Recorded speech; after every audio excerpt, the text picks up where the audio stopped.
Em 1963, durante a noite de Halloween, o pequeno Michael Myers assassina brutalmente sua irmã. Ele é condenado e fica detido por 15 anos em uma instituição sob vigilância constante do Dr. Sam Loomis.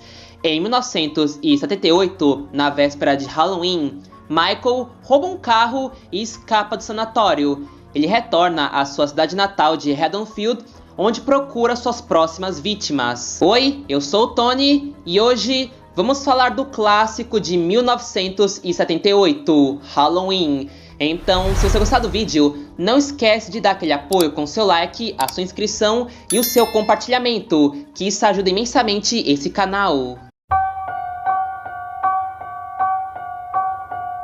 Em 1976, o diretor John Carpenter dirigiu o filme Assalto à 13ª DP. Depois de assistir o filme, o produtor de cinema Irving Yamblas e o financista Mostan Arkad procuraram Carpenter para ele dirigir um filme para os dois sobre um assassino psicótico que perseguia babás. Carpenter concordou em dirigir o filme, contando que ele tivesse controle criativo total do filme. Então, em aproximadamente 10 dias, ele escreveu o roteiro junto com a sua namorada na época, Debra Hill. Além disso, em aproximadamente 3 dias, ele compôs a icônica trilha sonora do filme, se inspirando em exercícios musicais que o seu pai o ensinava. O baixo orçamento limitou o número de grandes nomes que Carpenter poderia convidar para atuar no filme, então gastou o valor mais alto de $20 mil para trazer Donald Please para o elenco. Contudo, Donald Please não foi a primeira escolha. Queriam Peter Cushing. Contudo, o agente de Cushing rejeitou a oferta de Carpenter devido ao baixo valor oferecido. Christopher Lee foi procurado para o papel, que também recusou. Embora mais tarde o ator tenha dito a Carpenter e Hill que recusar o papel foi o maior erro que ele cometeu durante sua carreira. Pro papel principal foi escolhida Jamie Lee Curtis, sendo essa a sua grande estreia no cinema. Um dos motivos que pesou para a escolha da atriz foi o fato que sua mãe atuou em Psicose, mas originalmente Carpenter queria escalar Anne Lockhart. No entanto, ela tinha compromissos com vários outros projetos de cinema e televisão. E outro nome que completou o elenco foi Nick Castle, amigo de Carpenter e ator que fez o Michael durante boa parte do filme. Então, no dia 25 de outubro de 1978, era lançado o Halloween. No Brasil, demorou um pouquinho, lançou dia 16 de março de 1980. O filme começa na noite de Halloween de 1963, quando Michael Myers, um garoto de apenas 6 anos, brutalmente assassina sua irmã, Judith Myers. Quando seus pais chegam em casa, encontram o garoto parado, segurando a faca e com um olhar totalmente vazio e assustador. O filme então dá um salto para 30 de outubro de 1978. Michael passou os últimos 15 anos no hospital psiquiátrico Smith Grove, sem dizer uma única palavra, fazendo seu médico, o Dr. Sam Loomis, acreditar que Michael é puro mal. Naquela noite, durante uma tempestade, Michael escapa do hospital. Ele rouba um carro e segue para sua cidade natal, Haddonfield. Se você prestar bastante atenção, vai conseguir ver uma chave de fendas colada na mão de Michael, ajudando o ator a quebrar o vidro do carro. Contudo, aqui tem uma coisa que não faz muito sentido. Michael foi internado com 6 anos e passou os últimos 15 anos internado. Então, como ele sabe dirigir um carro? Uma coisa que o próprio filme questiona. Sam Haddonfield está a 150 milhas daqui. Pelo amor de Deus, ele não sabe dirigir um carro. Ele estava dirigindo muito bem a noite passada. E é claro que alguém aqui ensinou isso a ele. Na manhã seguinte, conhecemos Laurie Strode, uma jovem estudante que vive em Haddonfield. A pedido de seu pai, ela deixa a chave da antiga casa dos Myers na porta. Contudo, sem perceber, Laurie acaba chamando a atenção de Michael, que agora começa a segui-la silenciosamente, observando de longe ao longo do dia. Só pegou uma máscara do Dia das Bruxas, uma corda e 2 facas. A história por trás da máscara de Michael vem do baixo orçamento do filme. Tiveram que comprar uma máscara do Capitão Kirk de Jornada das Estrelas e fizeram várias mudanças até chegar no resultado final que todo mundo conhece. Halloween foi um filme filmado fora de época. No caso, o filme se passa no outono, mas foi gravado na primavera. E como não havia folhas secas, a equipe teve que pintar e espalhar as folhas pelo cenário, reutilizando elas em diferentes cenas. Enquanto isso, o Dr. Loomis chega a Haddonfield e visita o cemitério local, descobrindo que o túmulo de Judith, a irmã de Michael, foi violado. Loomis tem certeza de que Michael voltou para casa e começa a procurá-lo com a ajuda do xerife Lee Brackett. Eu sou Loomis, Dr. Sam Loomis. Essa cena é uma clássica referência a 007. Donald Please atuou em 007 Só Se Vive Duas Vezes.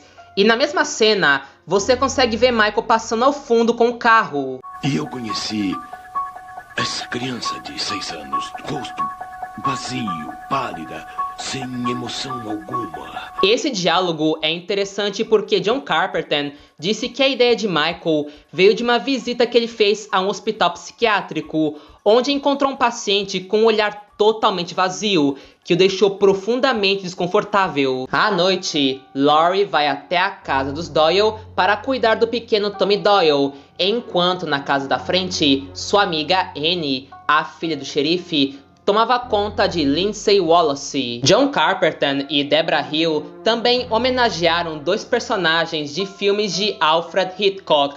Tommy Doyle recebeu o nome de Thomas J. Doyle, de Janela Indiscreta, enquanto o Dr. Loomis foi derivado de Sam Loomis, de Psicose. O Sam Loomis não sabia que Marion estava aqui. O nome do xerife, Lee Brackett, foi uma homenagem ao roteirista do filme Onde Começa o Inferno, enquanto o nome Michael Myers foi uma homenagem a um distribuidor de cinema britânico que ajudou Carpenter em seu último filme anterior a ter sucesso na Europa. Enquanto Michael observava a casa, ele acaba matando o pastor alemão da família. Segundo a Debra Hill, essa cena foi feita para demonstrar como Michael é realmente mau e mortal. Durante o filme, eles assistem o filme The Thing, O Enigma do Outro Mundo. Carpenter era tão fã desse filme que futuramente dirigiria o próprio remake dele. Annie deixa Lindsay sobre os cuidados de Laurie e tenta se encontrar com seu namorado, Paul, mas antes que possa sair, Michael a mata dentro do carro. Um detalhe muito interessante, mas Annie teve seu grau de aviso negligenciado. Ela percebe o carro trancado e volta para pegar a chave, mas estava tão distraída porque iria encontrar o namorado que nem percebe que o carro que antes estava trancado agora estava aberto. Mais tarde, Linda e seu namorado Bob chegam à casa dos Wallace, sem saber que Annie já foi assassinada. Quando Bob vai buscar mais cervejas, é brutalmente morto por Michael. Segundo Nick Castle, a única direção que Carpenter deu para ele foi nessa cena. Carpenter disse para Nick que ele deveria inclinar a cabeça e examinar o corpo como se fosse uma coleção de borboletas. Segundo Nick Castle, a direção de Carpenter para seu papel como Myers foi mínima.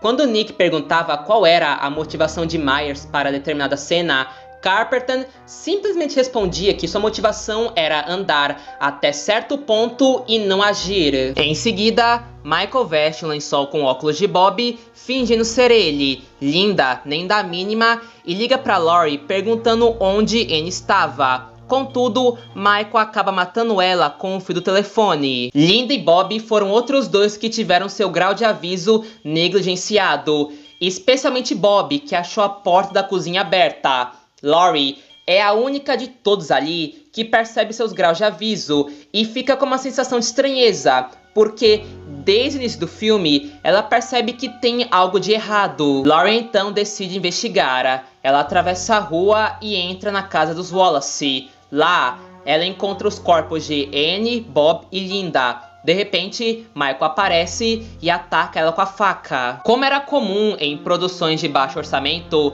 as cenas não foram filmadas na ordem cronológica. E para ajudar Jamie Lee Curtis a manter a coerência emocional, John Carpenter fez uma escala de medo, numerando de 1 a 10. O quão assustada sua personagem deveria estar em cada cena. Laurie consegue escapar e corre de volta para a casa dos Doyle. As crianças fogem gritando e isso chama a atenção de Loomis. Depois de vários confrontos com Michael na casa, Laurie acredita que ele estava morto. Quando Michael avança em cima dela, podemos ver seu rosto nessa cena. Como eu disse, Nick Castle fez a maioria das cenas do Michael com a máscara, mas essa cena em que o rosto do Michael é revelado, aqui não é Nick Castle. Quem fez essa cena foi o ator Tony Moran. O Dr. Loomis chega à casa dos Doyles e saca sua arma, atirando 6 vezes, fazendo Michael cair da sacada do 2º andar. Mas quando Loomis olha pela janela, o corpo de Michael simplesmente sumiu. Isso acontece não porque eles estavam pensando em uma sequência, até porque John Carpenter não queria uma sequência, mas acontece porque Michael é representado como a personificação da maldade, a personificação de tudo que é maligno, e você não pode matar o mal. A contagem final de mortos desse filme é de apenas 3, Annie, Bob e Linda. 5, se você considerar Judith, a irmã de Michael, e o carinha que ele mata para roubar as roupas, sendo um número relativamente pequeno. Segundo Carpenter, Halloween não é um slasher com mortes e sangue exagerado, mas Halloween é um filme lento, um filme calmo, um filme muito mais psicológico. Era o bicho-papão. Sabe, na verdade, era mesmo. Com um orçamento bem pequeno de apenas 325 mil, Halloween arrecadou um total de 70 milhões mundialmente, se tornando um clássico, gerando sequências, remakes, reboots e bombas como essa. Então por hoje é só, eu espero que vocês tenham gostado. Se gostou, não esquece de dar aquele apoio com seu like, a sua inscrição e o seu compartilhamento. Agora veja esse vídeo dos Miseráveis ou esse vídeo de Carrie.